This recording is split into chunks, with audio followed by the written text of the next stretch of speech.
Pleasure for me to be here, and I'd like to first thank the Atlantic Council of Canada for hosting this conference on maritime security. But before I start, I really do need to call out the Commodore for his great slides. I really appreciate the reference back to the Olympics, and I just want to say I was in fact stationed out at NORAD Northcom at the time, and we were certainly involved in supporting the efforts in Vancouver, the great efforts that you referred to. And I really was very pleased when the women's hockey team won, the Canadian women's team won. I was very pleased about that. And I was also, because there was a lot of friendly joking, as you can imagine, in that environment there between our Canadian and US counterparts. And so that day, after that victory, I think there was some real good lighthearted ribbing. And then we talked about the real game. And well, we were very excited until that very last second when you actually took victory out of the jaws of defeat so well. And I must say I was humbled, and I came back the next day, back to work to greet all my Canadian colleagues. But the problem was, sir, I couldn't find any of them that day because of all their celebration with moose milk. And so I just want to tell you that congratulations, and I'm glad that you're able to still celebrate that victory. But as an honest personal observation, I'm glad to see that came out the way it did. The right team won. So congratulations. We share many things with our friends in Canada, and one of the most important is our reliance on the maritime domain. And I know we focused, and the good doctor talked about the three oceans, and I guess I'm going to shift gears a little here and talk about what we like to lovingly know as the eighth sea, the Great Lakes, which when you realize the expanse of those bodies of water, that's a pretty big piece of real estate, and also something that fits right in with this topic of maritime security. So, we're both maritime countries, and we share that enormous interest in safety, security, and stewardship of the oceans, the lakes, and maritime environments in which we live and work and depend on for our prosperity. The collaborative spirit engendered by forums such as this one is vital to the building of seamless binational enterprise envisioned by President Obama and Prime Minister Harper in their Beyond the Border Declaration. The declaration states clearly, and I quote, "The United States and Canada are staunch allies, vital economic partners, and steadfast friends.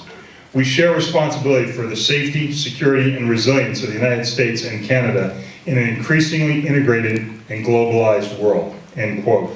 And I couldn't agree more. The 9th Coast Guard District, which is headquartered in Cleveland, conducts operations from Messina, New York to Lake of the Woods, Minnesota, encompassing the entire Great Lakes system and the 1,500-mile international maritime border within it. Just as a reference point, that's as long as the United States border with Mexico between San Diego and Brownsville, and you know the attention that border gets. Now, I can assure you the issue of maritime security on the Great Lakes is real.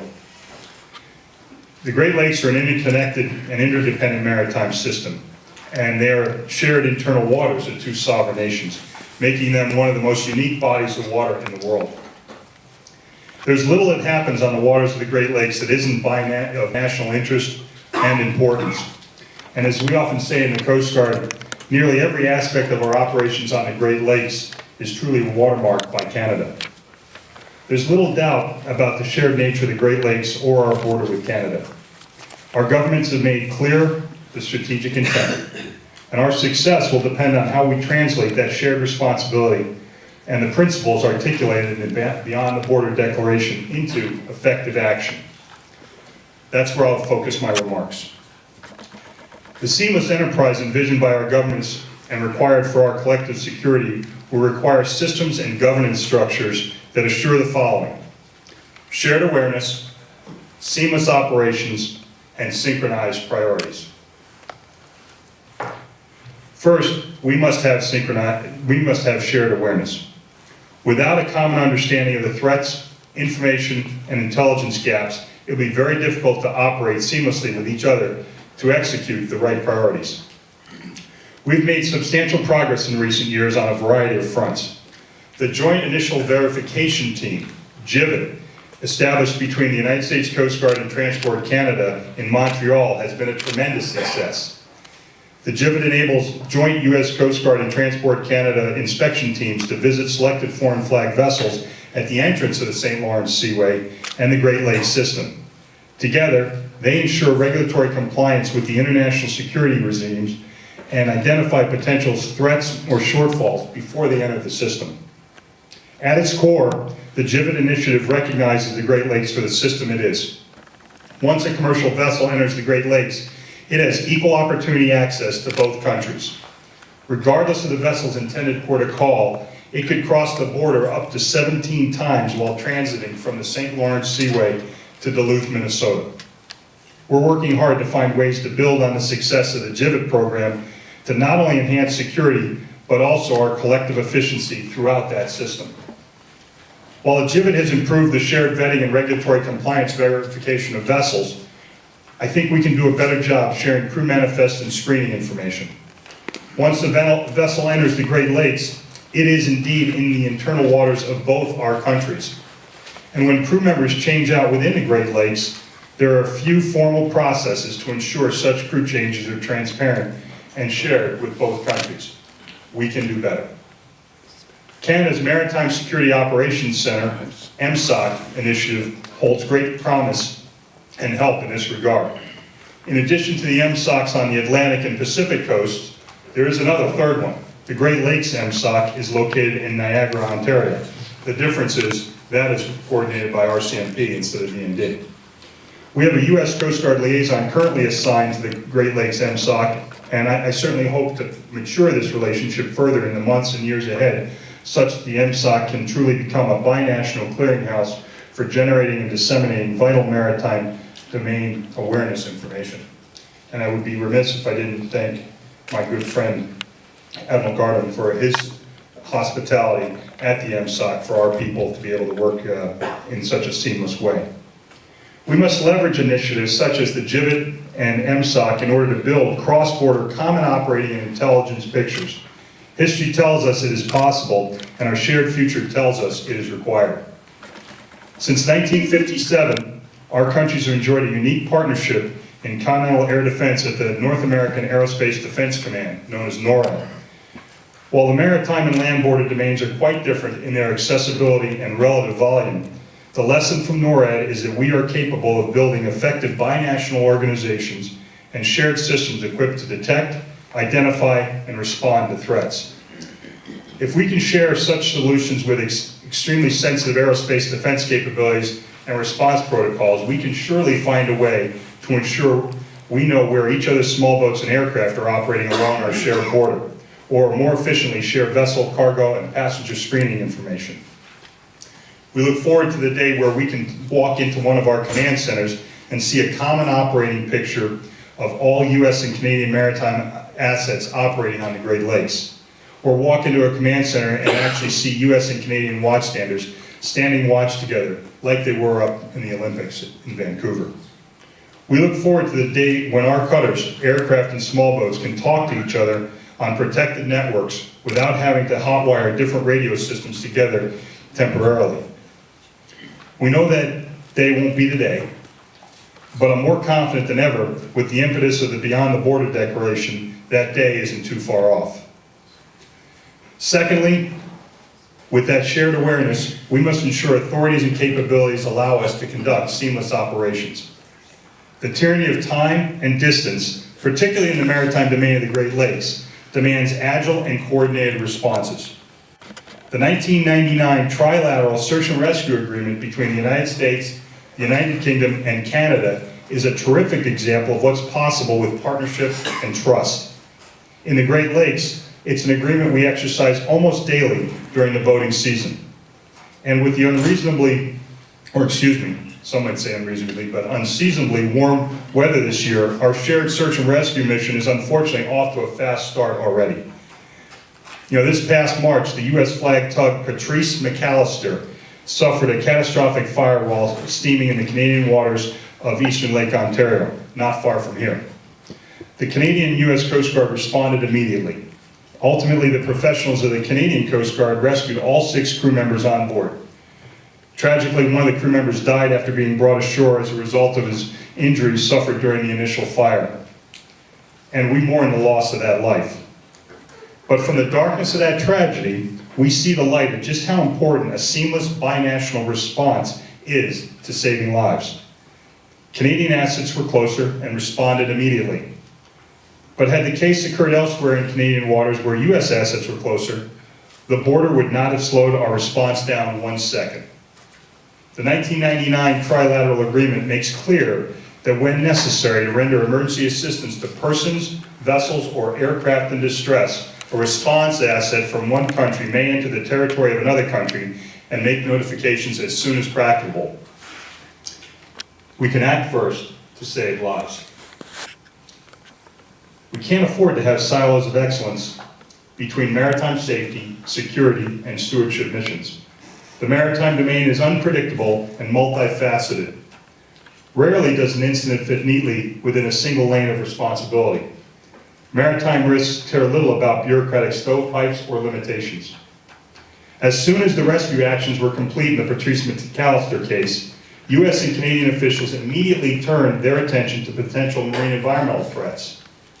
Our pollution response staff stayed in contact to assess the threat and determine if activation of the Canadian-US Joint Maritime Contingency Plan, also known as CANUSLAC, was necessary.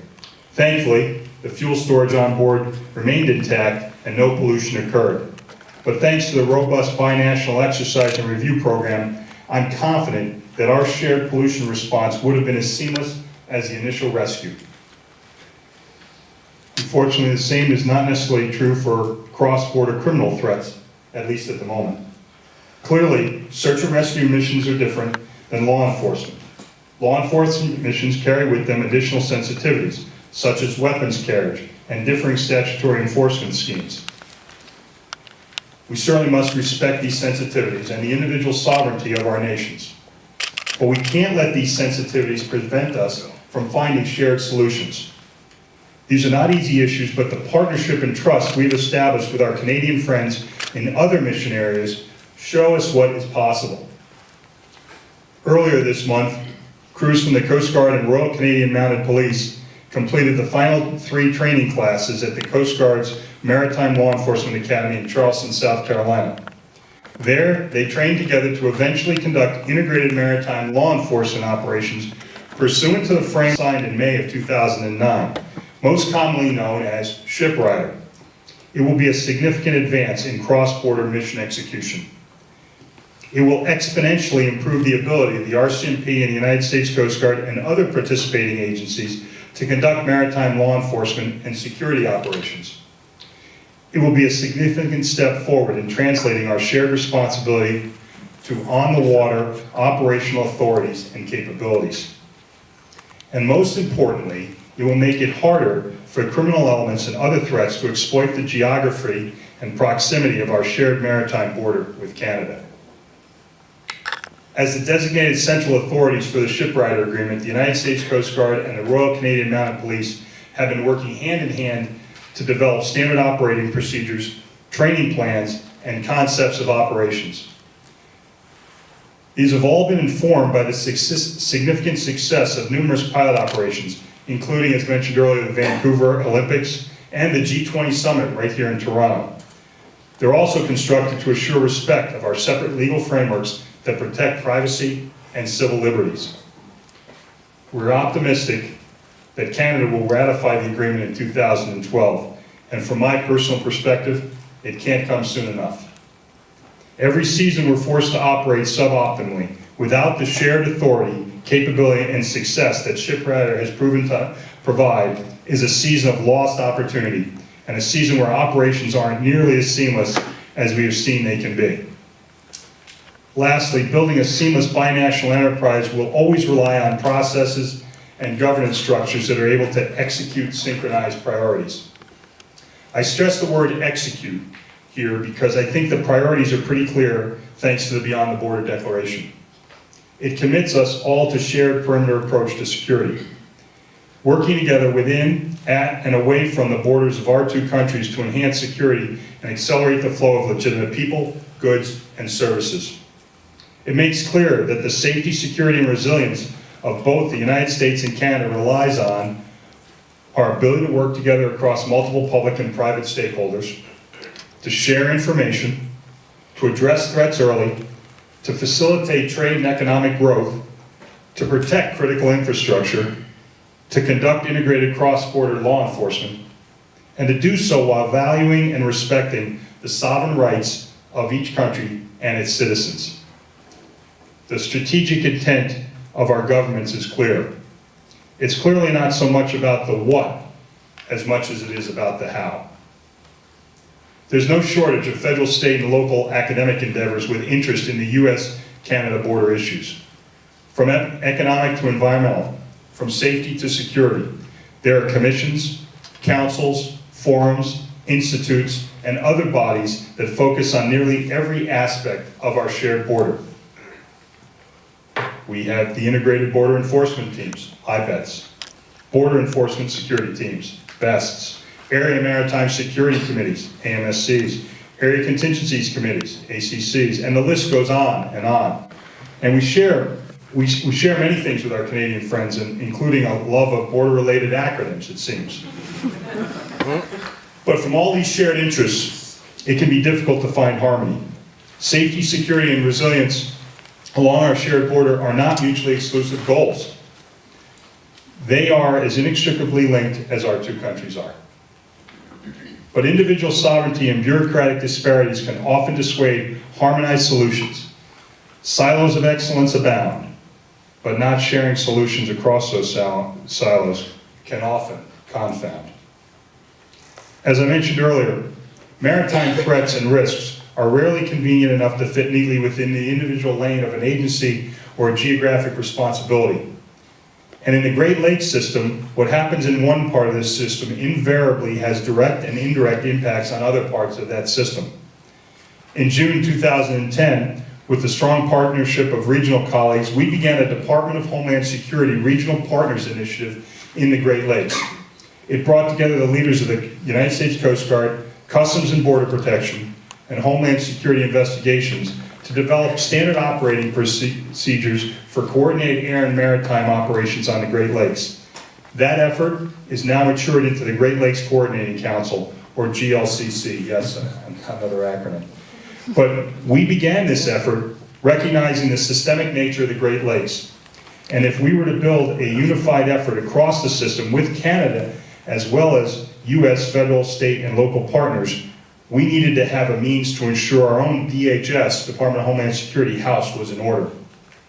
While still an evolving effort, it's already producing great work. We've established recreational, commercial vessel boarding and inspection, and intelligence working groups that will identify and help resolve redundancies, gaps, and conflicts across our Department of Homeland Security enterprise in the Great Lakes.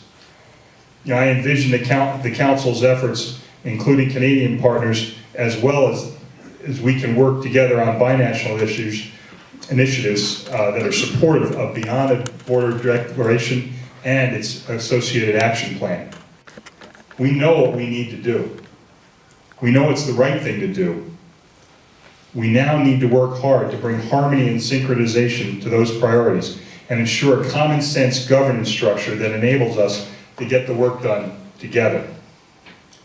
In closing, I believe that the roadmap toward improved US-Canada border security will be marked by signs repeatedly pointing towards shared awareness, seamless operations, and synchronized priorities. As we head in that direction, I'm reminded of a historical example of the Great Lakes.